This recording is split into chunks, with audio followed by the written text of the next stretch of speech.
जूनागढ़ नामक गांव में एक तालाब था। वो बहुत ही खास तालाब था क्योंकि इस तालाब से जल परी निकलती थी और वो लोगों को अद्भुत और अनोखी शक्तियां देती थी। गांव के सभी लोग उस जल परी से मिलने का इंतजार करते थे ताकि वो जल परी उन्हें भी अद्भुत और अनोखी शक्तियां दे।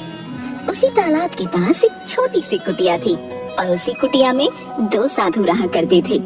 उन दोनों साधुओं ने जल परी को देखा था और उस वक्त जल परी ने उन दोनों साधुओं को एक बहुत ही खास, अद्भुत और अनोखी शक्ति दी थी। बाबा जी प्रणाम। हाँ बेटा बोलो, क्या बात है? बाबा जी एक कृपा कर दीजिए। हाँ बच्चे बताओ, क्या समस्या है तुम्हारी? बाबा, जैसे आप लोगों को जल परी ने एक खास शक्ति दी है, वैसे ही शक्ति मुझे भी दिलवा दीजिए ना। वाह बेटा वाह, तुमने कितनी आसानी से कह दिया कि तुम्हें भी हमारी जैसी शक्तियाँ जल परी से चाहिए। मगर तुम ये भूल रहे हो कि हमने कितनी कड़ी तपस्या की है, तब जाकर हमें ये शक्ति मिल पाई है। हाँ बाबा जी मैं जानता हूँ, आप कहिए तो सही, मैं भी कड़ी से कड़ी तपस्या करूँगा, मगर बस एक बार मेरी ये इच्छा पूरी कर दीजिए। अच्छा ठीक है बेटा, हम इस पर विचार जरूर करेंगे। अभी तुम जाओ। जी बाबा प्रणाम। दरअसल उन दोनों की अद्भुत शक्ति ये थी कि वो तालाब के पानी के बीचों बीच चल सकते थे, वो भी बिना किसी सहारे के। और ये शक्ति उस तालाब में रह रही जल परी ने उन्हें दी थी। कल गांव के सभी लोग हमारी अद्भुत शक्ति देखने आने वाले हैं। ये कौन सी नई बात है? हर कुछ दिनों पर तो वो ये देखने आते ही हैं। अच्छा तो है, कम से कम कुछ दान भी तो मिल जाता है। कल तैयार रहना, सभी शाम के वक्त तालाब के पास आने वाले हैं। हम उन्हें पानी पर चलकर दिखाएंगे। हाँ ठीक है। गांव के सभी लोग उस तालाब के पास भीड़ लगा देते हैं और दोनों साधु का इंतजार करने लगते हैं। वाह वाह भैया, बाबा जी अपनी अद्भुत शक्ति हमें दिखाएंगे भाइयों। अब पीछे खड़े हो जाओ, उन्हें जरा भी तकलीफ नहीं होनी चाहिए भैया। हाँ और सभी चलो दान पेटी में थोड़े थोड़े पैसे रख देते हैं, तब तक वो लोग आते ही होंगे। कुछ देर में दोनों साधु वहाँ आते हैं।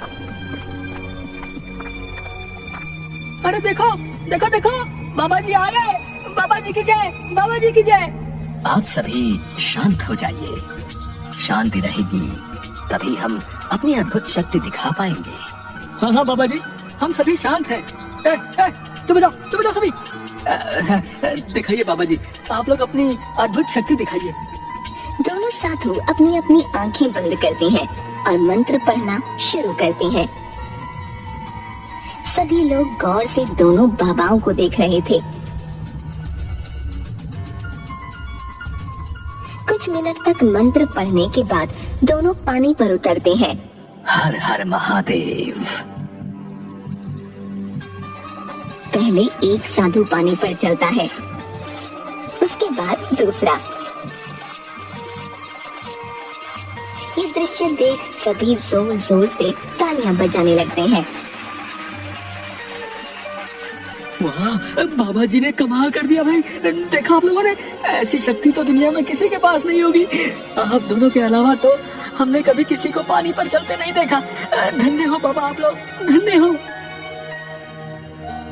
लोग वहीं खड़े हो जाते हैं और दोनों साधुओं को बार बार पानी पर चलकर दिखाने को कहते हैं। बस बस, आज के लिए इतना ही। अगर आप सभी को हमारी ये शक्ति अच्छी लगी हो तो कृपया अपनी इच्छा से जितना बन पड़े उतना दान करके ही जाइएगा। सभी लोग पैसा उन दोनों साधुओं के नाम दान करके चले जाते हैं। वाह, आज तो सभी ने दिल खोलकर दान किया है। हाँ, बस आगे भी इसी तरह ये गांव वाले हमें दान करते रहें।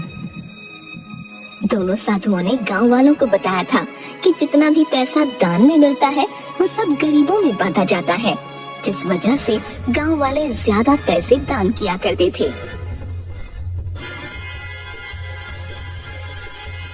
एक दिन जब वो दोनों साधु पैसों की गिनती कर रहे थे, तभी एक आदमी उनकी कुटिया के बाहर आता है। बाबा जी, क्या आप लोग अंदर हैं? अरे तुम बाहर जाओ और देखो कौन आया है। एक साधु कुटिया से बाहर आता है। बाबा जी मेरी मदद कीजिए। कैसी मदद? बाबा जी क्या मैं अंदर आ जाऊं? अंदर आकर सारी बातें बताता हूँ, नहीं तो कोई सुन लेगा। नहीं नहीं, अभी थोड़ी देर बाहर ही इंतजार करो। बाबा जी आने दीजिए ना, तभी तो मैं आपको अपनी समस्या बता पाऊंगा। वो कुटिया के अंदर घुस जाता है। तब तक साधु ने सारे पैसे वहाँ से हटा दिए थे। अरे तुम कौन हो और अचानक अंदर घुस आए? बाबा जी मुझे आप लोगों से एक बात करनी है, कृपया सुन लीजिए। ठीक है बोलो, क्या बात है? बाबा जी बुरा मत मानिएगा, मगर मैं आप लोगों की अद्भुत शक्ति से बहुत ही ज्यादा प्रभावित हुआ हूँ। अब बस मुझे भी आप जलपरी से मिलवा दीजिए। मैं भी उनसे एक अद्भुत शक्ति मांगना चाहता हूँ, ठीक वैसी ही जैसी आप लोगों के पास है। हमने पहले भी कहा है, ये कोई आम चीज नहीं जो बहुत आसानी से मिल जाए। इसके लिए कड़ी तपस्या की जरूरत पड़ती है। बाबा आप लोग जैसा कहेंगे एकदम वैसा ही करूँगा, बस मेरी ये इच्छा पूरी कर दीजिए। अच्छा ठीक है, तुम जाओ, हम सोचकर बताएंगे। वो आदमी वहाँ से चला जाता है। इसी तरह उन दोनों साधुओं के पास बहुत सारे लोग आते और वो सभी जलपरी से मिलकर एक अद्भुत शक्ति पाना चाहते थे। अरे ये गांव वाले तो मानने को तैयार नहीं हो रहे। हर रोज कोई ना कोई आ ही जाता है और जलपरी से मिलवाने के लिए कहता है। आखिर कब तक ऐसा चलेगा? अब तो मुझे लगता है इन सभी को जलपरी से मिलवाना ही पड़ेगा। क्या सच में? तुम्हें पता है तुम क्या बोले जा रहे हो? हाँ बिल्कुल, जब सभी मान नहीं रहे तो यही करना पड़ेगा। एक जगत नाम का आदमी दोनों साधुओं के पास आता है और जलपरी से मिलकर अद्भुत शक्ति पाने की बात कहता है। अच्छा ठीक है, तुम्हें जलपरी से मिलना है ना? चलो हम तुम्हारा ये काम करेंगे, मगर जैसा कि पहले भी मैंने कहा था, ये कोई आसान काम नहीं। आप दोनों जैसा कहेंगे मैं वैसा ही करूँगा।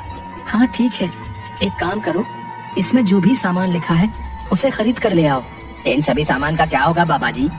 अरे इसी सामान के द्वारा तो हम जलपरी को बुलाएंगे। जी ठीक है, मैं अभी ये सामान लेकर आता हूँ। जगत बाजार जाता है।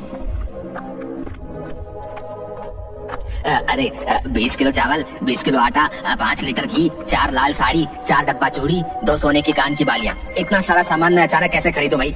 जगत इस पर कुछ देर सोचता है। चलो कोई बात नहीं, जलपरी से मिलने के लिए इतना तो कर ही सकता हूँ।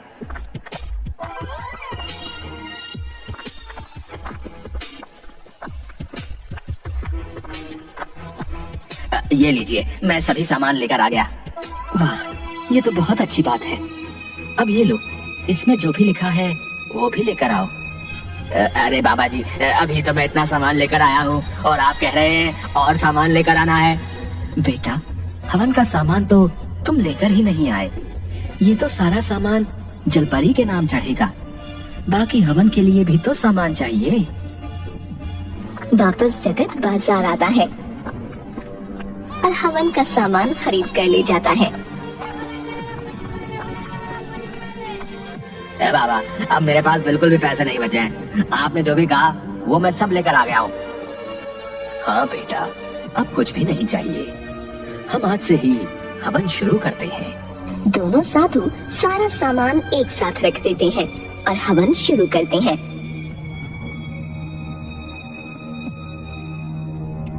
बाबा, क्या मैं तालाब के पास जाकर देखूं, कहीं जलपरी आई होगी तो? है?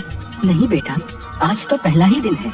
हवन के 7वें दिन हम तालाब के पास जलपरी को देखने जाएंगे।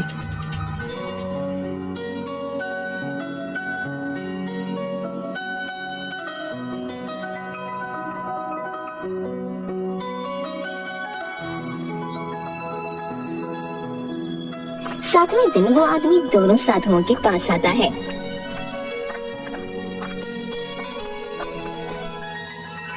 क्या हुआ बाबा जी, आज तो जलपरी आएगी ना? आएगी ना? बताओ। हाँ जरूर। वो दोनों साधु जगत को तालाब के पास लेकर आते हैं, आंखें बंद करते हैं और मंत्र पढ़कर कहते हैं। नहीं बेटा, जलपरी कह रही है वो तुमसे प्रसन्न नहीं हुई है। शायद तुमने कुछ पाप कर रखा है, इसलिए वो तुम्हें नजर नहीं आएगी। मगर बाबा जी, फिर वो सभी सामानों का क्या हुआ जो मैंने दिया था? अब वो तो जलपरी के नाम चढ़ गया। और उन्होंने उसे ले लिया था, अब वो उसे वापस तो नहीं ही करेंगी। ये सुन वो आदमी बहुत दुखी हो जाता है और वहाँ से चला जाता है।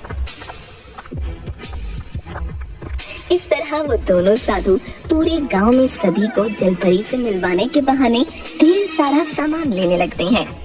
गांव वाले उनकी बातों में आने लगते हैं और बार बार हवन करवाने लगते हैं, ये सोचकर कि एक ना एक दिन तो जलपरी उनसे खुश होगी। साथ ही साथ वो दोनों तालाब के पानी पर चलकर अपनी अद्भुत शक्ति दिखाकर भी गांव वालों से दान के बहाने पैसे कमाने लगते हैं।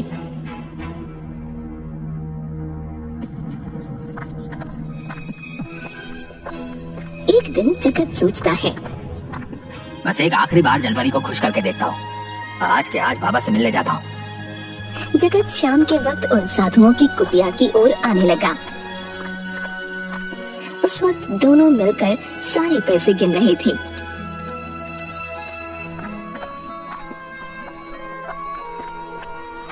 गांव वाले सच में कितने मूर्ख हैं। मतलब कितनी आसानी से हमारी बातों में आ रहे हैं। इन्हें लग रहा है सच में जलपरी आएगी। वही तो, इन्हें मूर्ख बनाना बहुत ही आसान है। जब कोई जलपरी है ही नहीं तो जलपरी आएगी कहाँ से? बस मैं तो चाहता हूँ ये सभी ऐसे ही मूर्ख बनते रहें और हम मालामाल बनते रहें। ये सब जगत सुन लेता है। क्या इसका मतलब ये दोनों आज तक हमें मूर्ख बना रहे थे? अगर कोई जलपरी है ही नहीं तो इसका मतलब हुआ कि इनके पास कोई अद्भुत शक्ति होगी नहीं, क्योंकि इन लोगों ने तो यही कहा कि जलपरी ने इन्हें पानी पर चलने की अद्भुत शक्ति दी है। सच जान जगत को बहुत गुस्सा आता है और उनकी सच्चाई सभी गांव वालों के सामने लाने की बात वो सोचता है। कुछ दिनों बाद वापस साधु तालाब पर चलकर दिखाने आते हैं। तभी जगत कहता है, अगर आप सभी सच में पानी पर चल सकते हैं तो आइए यहीं पास वाले तालाब के पानी के ऊपर चलकर दिखाइए। जगत की बात सुन सभी हैरान रह जाते हैं।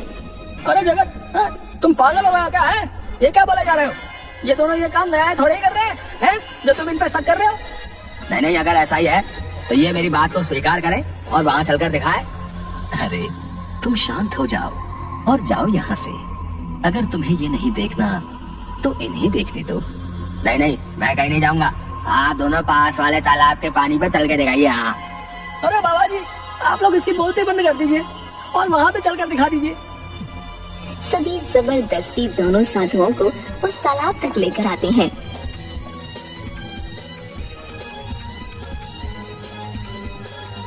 जैसे ही दोनों उस तालाब के पानी में जाते हैं, एक कदम भी पानी पर नहीं रख पाते और पानी में गिर जाते हैं। ये देख सभी हैरान रह जाते हैं। अरे हम वापस करते हैं, इस बार गलती हो गई।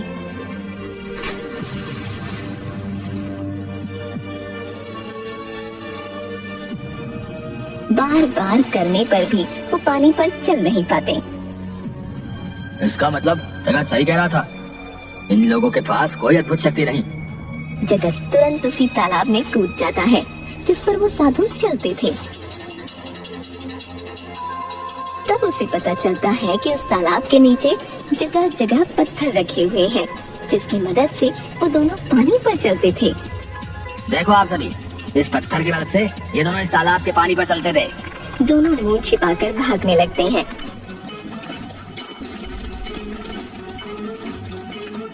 तभी गांव वाले उन्हें पकड़ लेते हैं। जगत ने जो भी सुना था वो सब कुछ जगत गांव वालों को बताता है। अब बताइए जरा, आप लोगों ने ऐसा क्यों किया? बताइए। अब हमें माफ कर दो। अब दरअसल हमने झूठ बोला था कि जलपरी ने हमें अद्भुत शक्ति दी थी जिसकी मदद से हम पानी पर चल सकते हैं। असल में तो कोई जलपरी है ही नहीं और न ही हमारे पास कोई अद्भुत शक्ति है। तालाब में किस जगह पर कहां कहां पत्थर रखे हुए हैं हमें पता था, इसलिए हम आसानी से उन पत्थरों पर चल लेते थे, जिससे लगता था कि हम पानी पर चल रहे हैं और आप सभी को मूर्ख बना रहे थे। हाँ, और जब सभी हमारे पास आने लगे और जलपरी से मिलने की जिद करने लगे, तब हमने आप सभी से झूठ बोला कि जलपरी को खुश करने के लिए हम हवन करेंगे। वो सारा सामान हम ही रखते थे जलपरी नहीं, और दान के बहाने भी जितने पैसे आप लोग देते थे वो भी हम ही रखते थे। ये सुन सभी गांव वाले बहुत गुस्सा हो जाते हैं और उन्हें मारने लगते हैं। तभी वहाँ पुलिस आ जाती है और दोनों को पकड़कर ले जाती है।